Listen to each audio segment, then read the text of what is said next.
Hello everyone, কেমন আছো তোমরা? আশা করি তোমরা সকলে খুব ভালো আছো। কাল তো শ্রাবণ মাসের প্রথম সোমবার ছিল, তো আমি কাল না আমি সোমবারগুলোতে খালি নিরামিষ খাই, পুরো শ্রাবণ মাস না। তো সোমবার যেহেতু নিরামিষ রান্না করেছিলাম, তাই কালকে না খুবই একটা স্পেশাল রান্না করেছিলাম। উড়িষ্যার একটা বিখ্যাত রেসিপি। শুধু উড়িষ্যার বিখ্যাত রেসিপি নয়, জগন্নাথ দেবের মহাভোগ প্রসাদও এটা থাকে, যেটা কিনা হচ্ছে ডালমা। তোমরা হয়তো অনেকেই ডালমা খেয়েছো বা নাম শুনেছো।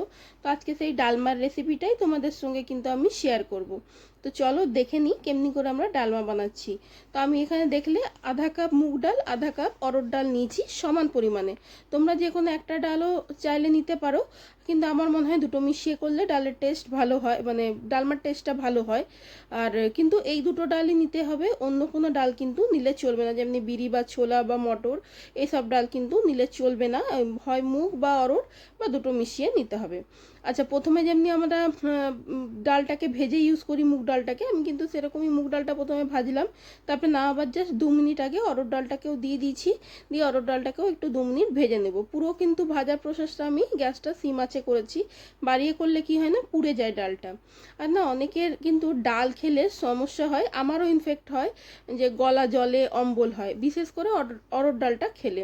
তো সেই ক্ষেত্রে কিন্তু তোমরা একটু এইরকম ভেজে অরহর ডালটা ইউজ করতে পারো, তবে কিন্তু হয়তোবা এই প্রবলেমটা নাও হতে পারে। আর এটা আমার মনে হয় যে ভেজে অরহর ডালটা রান্না করলে কিন্তু একটু টেস্টটাও বেশি হয়। তো আমি এখানে কিন্তু ডালটা ভাজা হয়ে যাবার পরে কুকারে পরিমাণ মতন জল, ডালের আন্দাজে নুন আর অল্প করে হলুদ দিয়ে, দুটো তেজপাতা দিয়ে ডালটা দুটো সিটি দিয়ে দেবো। ডালটা কিন্তু ডালমার পুরো একদম ম্যাশ হওয়া দরকার, তাকিয়ে তাকিয়ে থাকলে কিন্তু চলবে না, পুরো ভালো করে ম্যাশ হতে হবে। তাই জন্য আগে আমি ডালটাকে সেদ্ধ করছি। আর ততক্ষণে এখানে একটা মশলা বানিয়েছি, যার মধ্যে আমি দুটো দারচিনির টুকরো নিয়েছিলাম, দুটো শুকনো লঙ্কা, 3টে তেজপাতা আর 1 চামচ বড় চামচের জিরে নিয়েছিলাম। তো তার মধ্যে কিন্তু একটা দারচিনির টুকরো দেখো আমি কিন্তু সরিয়ে নিয়েছি। বাকি এটাকে কিন্তু আমি মিডিয়াম ফ্লেমেই ভেজে নেব হালকা করে। ভাজা জাস্ট হয়ে যাওয়ার পরে আমি এর মধ্যে হিং পাউডার আর গোলমরিচের পাউডার দিয়েছি, দিয়ে তারপরে নাড়িয়ে পেস্ট করে নিয়েছি, পাউডার বানিয়ে নিয়েছি। এটা কিন্তু ডালমা মশলা। এই মশলাটা তোমরা আজকাল তো ডালমা মশলা কিনতেও পাওয়া যায়, কিন্তু ঘরে বানিয়ে ফ্রেশলি বানিয়ে ব্যবহার করলে না বেশি টেস্টটা ভালো হয়। আচ্ছা, গোলমরিচ যদি গোটা থাকে তবে গোটাটাকেই দিও, ওই 7-8 দানা মতন। আমার কাছে কিন্তু ছিল না গোলমরিচের দানা, তো আমি তাই জন্য পাউডারটা দিয়েছি।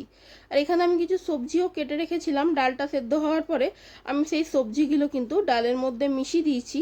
আর তার মধ্যে পরিমাণ মতো নুন, অল্প করে হলুদ আর অল্প করে লঙ্কা গুঁড়ো দিয়েছি, ঝাল লঙ্কার গুঁড়ো দিয়ে এগুলোকে কিন্তু আমি ভালো করে একবার মিশিয়ে নেব। সামান্য অল্প জল দেব, দিয়ে কিন্তু আবারও 2 থেকে 3টে সিটি দেব।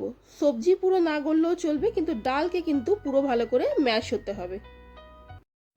এখানে আমি 3টে সিটি দিয়েছিলাম, দিয়ে কিন্তু দেখো ভালো করে সেদ্ধ হয়ে গেছে।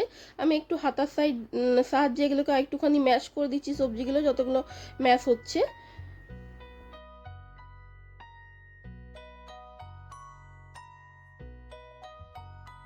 আমি প্রথমে তোমাদের সঙ্গে যেই সবজিগুলো কেটে রেখেছিলাম সেগুলো শেয়ার করতে ভুলে গেছিলাম, তো এখন আমি তোমাদেরকে দেখিয়ে দিচ্ছি আমি কি কি নিয়েছিলাম। আমি এখানে একটা গোটা গাজর নিয়েছি, একটা মূলো নিয়েছি, দুটো গাঁঠি কচু ছিল সেটা নিয়েছি, 3টে কাঁচা লঙ্কা নিয়েছি, একটা বড় সাইজের টমেটো, একটা বেগুন আর দুটো খেকসা নিয়েছি। খেকসা বা কাকরোল বা ঘি তোমরা যেটা বলো সেটাই নিয়েছি। এই সবজিগুলোই আমি দিয়েছি। এর মধ্যে কিন্তু তোমরা কুমড়ো দিতে পারো, মিষ্টি আলু, আর মোস্ট যেটা দেয় সেটা হচ্ছে কিন্তু মাটি আলু। মাটি আলু তো সবসময় অ্যাভেলেবেল হয় না, মাটি আলু না থাকলে তোমরা এমনি নর্মাল আলুও দিতে পারো।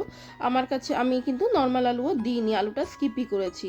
তো এই সব সবজিগুলোই আমি দিয়েছিলাম। আর এখানে আমি দেখো ঘি নিয়েছি, ঘিয়ের মধ্যে কিন্তু এখানে জিরে 1 চামচ আর দুটো শুকনো লঙ্কা আমি ফোড়ন দিচ্ছি। তোমরা কিন্তু এখানেও ফোড়নের মধ্যেও তেজপাতাটা দিতে পারো, কিন্তু আমি ডাল সেদ্ধর সময় তেজপাতাটা দিয়েছি। ফোড়নটা ঘিয়ে দিলে কিন্তু বেশি ভালো হয়। আরেকটা কথা, যদি তোমাদের কাছে নারকেল থাকে, তাতে কাঁচা নারকেল হোক, ফ্রেশ নারকেল হোক বা ডেসিকেটেড কোকোনাট হোক, যেটাও থাকবে সেটা কিন্তু থাকলে অবশ্যই দিও। নারকেল দিলে কিন্তু টেস্টটা দ্বিগুণ বেড়ে যায়।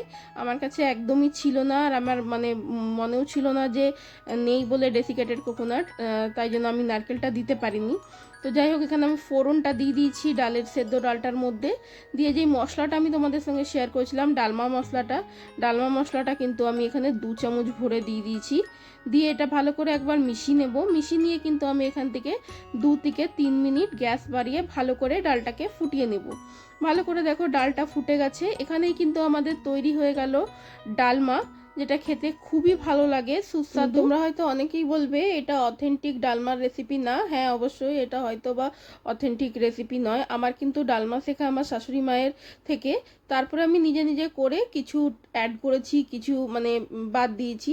এরকম করে আমি বানাতে বানাতেই তো হয়, একটা অভ্যেস শিখে যায়। আর কোথাও খেলেও দেখবে একটা টেস্ট এনহ্যান্স হয়, যে কি আছে না আছে বোঝা যায়। তো সেই রকম করেই করা।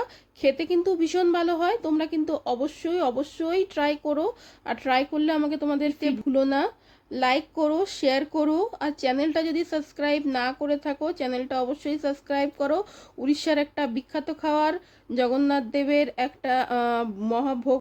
আশা করি এই রেসিপিটা তোমাদের ভালো লেগেছে। দেখা হচ্ছে পরে আবার। Bye bye.